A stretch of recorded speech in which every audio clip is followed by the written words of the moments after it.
Voilà. Alors, ça nous a aussi permis, comme l'optique, bon, l'optique, c'était essentiellement localisé sur la physique atomique, hein, la physique de l'électron-volt.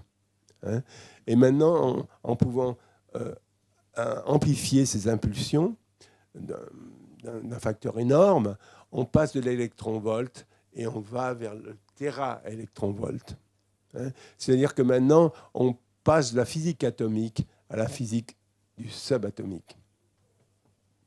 C'est pour ça qu'on va parler maintenant de temps de l'attoseconde, de la zeptoseconde, etc.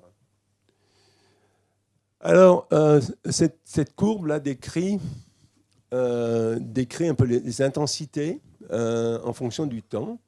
Alors, au départ, bien sûr, 1960, c'est lorsque Meyman a commencé à démontrer le premier laser, c'était un laser à rubis. Bon, ce laser produisait des intensités de l'ordre de 10 puissance 8 watts par centimètre carré.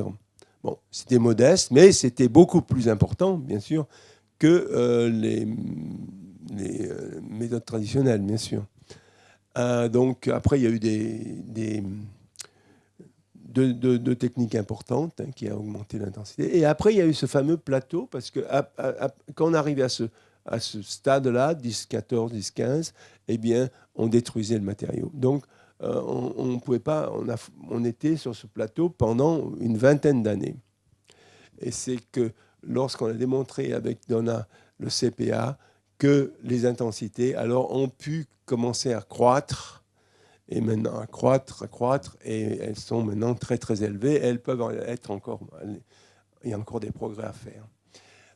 Et alors, bien sûr, lorsqu'on change les intensités d'une façon absolument considérable, hein, on parle ici d'une dizaine d'ordres de grandeur, hein, quand on charge les intensités d'une dizaine d'ordres de grandeur, bien sûr, la physique change.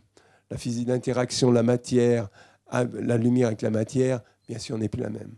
Et c'est ce qu'on va un petit peu voir. Et les applications, bien sûr, les applications nouvelles apparaissent.